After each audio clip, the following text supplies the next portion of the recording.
ریاستی اداروں میں بیٹھے لوگ اگر آج بھی بے نقاب نہیں ہوں گے، 9-10 مئی کے سہولت کار اور اداروں میں بیٹھے لوگ بھی اور سابق جو ہو گئے ہیں وہ سب مل کے یہ ساری پلاننگ کر رہے تھے۔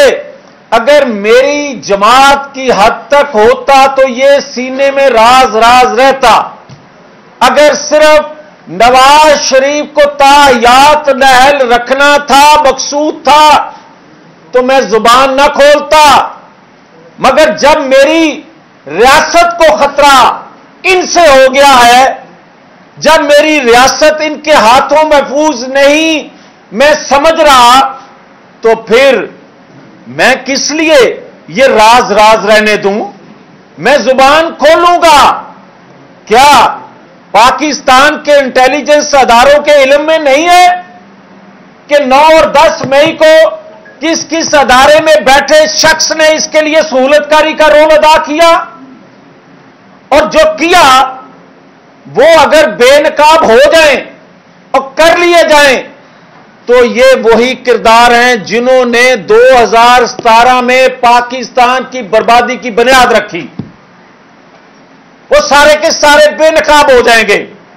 شاید اس لیے ان کو بے نقاب نہیں کیا جا رہا۔ 9-10 مئی کے واقعے کے کرداروں کو بے نقاب اداروں میں بیٹھے لوگوں یا ایکس لوگ جو ہیں ان کو کر دیا جاتا۔ کئی لوگ یہ سوچ رہے ہیں کہ 2017 کے کردار بھی کہیں بے نقاب نہ ہو جائیں۔ اب کرنا پڑے گا۔ اب اگر یہ ادارے گناہگار نہیں ہیں، اداروں میں بیٹھے لوگوں کو بے نقاب نہ کیا تو لوگ اداروں پہ انگلیاں اٹھا دیں گے۔ اگر ریاست کو جو کہ خدا کے فضل و کرم سے مضبوط بنانا ہے، سب پاکستانیوں کی آواز پکار ہے، مگر ان کرداروں کو چھپانے سے نہیں ہو سکتا۔ اس لیے میری گزارش ہے کہ 60 ارب کا ڈاکہ ڈالنے والا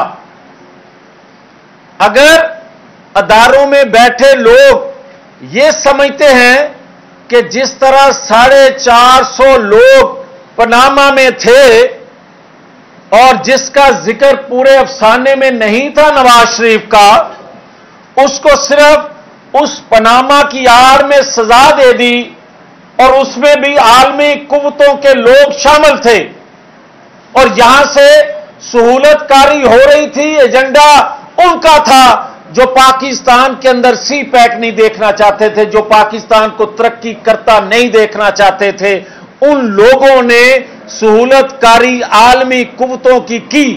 آج اگر کوئی یہ سمجھے کہ 60 ارب کی کرپشن جو ہے اس طرح ہی چھپا لی جائے گی جس طرح 450 لوگ پاناما کے چھپا لیے گئے، یہ نہیں ہونے دیں گے، یہ برداشت نہیں کریں گے۔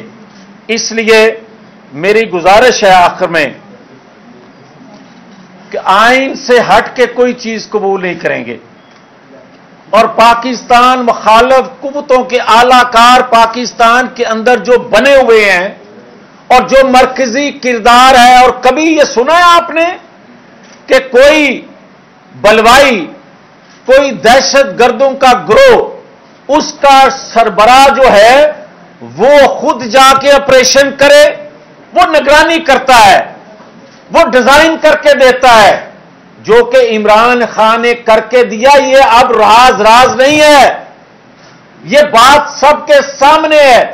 اور جو بات ہمیں کہی جاتی ہے کہ جناب یہ پاکستان میں ہو رہا ہے، مگر دنیا میں کہیں نہیں دیکھا کہ وقت کے قاضی جو ہیں وہ کسی کی خواہش کے مطابق کبھی استعفے قبول کریں اور کبھی اگلے لمحے کہیں کہ ان کی خواہش نہیں ہے لہذا استعفے واپس۔ کبھی وہ اسپیکر کو دے کے آئیں استعفا اور زور دیں کہ میرا قبول استعفا کیا جائے، اور جب ان کے ذہن میں آئے کہ اب یہ کھیل دوسرے طریقے سے کھیلنا ہے تو کہا جائے कि इस्तीफे वापस कर दें। ये अदलिया की इख्तियार में नहीं है कि जो स्पीकर को इस्तीफे दिए जा चुके, वो स्पीकर का इख्तियार है कि उसको कबूल करे। ये किसी और के इख्तियार में अदारे के नहीं है कि वो मंजूर शुदा इस्तीफों को दोबारा से मेंबर कोई कह के असेंबली की तरफ रुख उसका करे। ये जो आइन कानून बनाती है पार्लियामान, ये दूसरे अदारों का काम नहीं है कि वो रीराइट करे आइन को, कानून को, जो बार बार किया जा रहा है। और पहले अदालते उज़्मा से रीराइट हुआ, अब नीचे वाली कोर्ट जो है वो भी उसको रीराइट कर रही हैं। इसलिए ये पाकिस्तान के साथ जो खिलवाड़ हो रहा है, पाकिस्तानी कौम ये कबूल नहीं करती।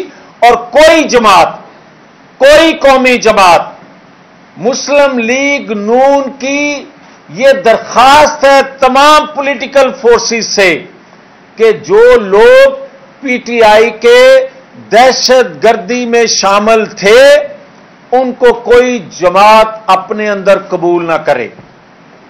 और जो पॉलिटिकल लोग, नजरियाती लोग, किसी सोच नजरिए की बुनियाद पे या मेरी मुखालफत में, मेरी जमात की मुखालफत में, किसी और जमात की मुखालफत में पीटीआई को ज्वाइन जिन्होंने किया मगर वो दहशतगर्दी में शामिल नहीं है, उनको कौमी धारे में शामिल करने के लिए जो एक बड़ी तादाद निकल रही है, उनको कबूल किया जाना चाहिए ताकि वो कौमी धारे में अपना रोल अदा कर सकें। मगर जो लोग दहशतगर्दी में शामिल हैं, उनको किसी तौर पर भी, चाहे कितना ही बड़ा नाम क्यों ना हो, उसको शामिल ना किया जाए, ताकि हम दुनिया को पैगाम दे सकें कि रियासत जो है वो मां है इस कौम की, और मां के खिलाफ जो साजिश करता है, जो खिलवाड़ करता है, पाकिस्तान की पॉलिटिकल फोर्सेस उसको कबूल नहीं करती। बहुत शुक्रिया। ये तक नहीं फरमाएगा, आपने अपनी प्रेस कॉन्फ्रेंस का आगाज किया इस बात से कि बैरूनी मुदाखलत होती रही। नवाज शरीफ 2001 में यहाँ से गए थे, यकीनी तौर के ऊपर तब भी बैरूनी मुदाखलत थी। 2019 में जब वो गए तब भी कुछ ना कुछ दोस्त ममालिक उसमें हिस्सादार थे। तो आप मुस्लिम लीग नून इस बात का एतराफ तो करें कि वो भी इस सिस्टम का हिस्सा रही है, और इस तरह से उनके जो दोस्त ममालिक थे वो मुदाखलत करते रहे। नहीं, देखें, मैंने पहले भी कहा था अपनी बात के आगाज में कि कुछ होती हैं कौमी मफादात में रियासत की तरक्की के लिए जो कुव्वतें काम करती हैं, उनके खिलाफ पाकिस्तान मुखालफ कुव्वतें जो होती हैं वो सरगर्म होती हैं।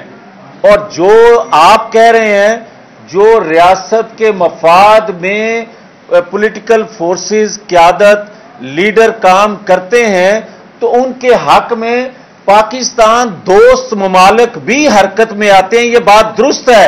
मगर आप उसको एक तनाज़ुर में ना लें, बल्कि ये हकीकत जाने कि क्या नवाज शरीफ 12 अक्टूबर 99 को जब उसकी हुकूमत का खात्मा किया गया था, उसने तो पाकिस्तान को न्यूक्लियर दिया था, उसने तो पाकिस्तान के दिफा को नाकाबिले तस्खीर बनाया था, उसको हाईजैकर क्यों बना दिया था? कभी किसी ने सवाल किया?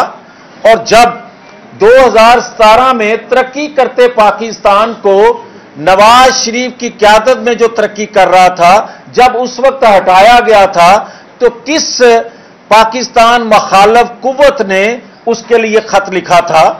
पाकिस्तान के दोस्त ममालिक यकीनन उस वक्त परेशान थे कि पाकिस्तान को तरक्की करते किस भंवर में धकेला जा रहा है। ये आवाज उठती है।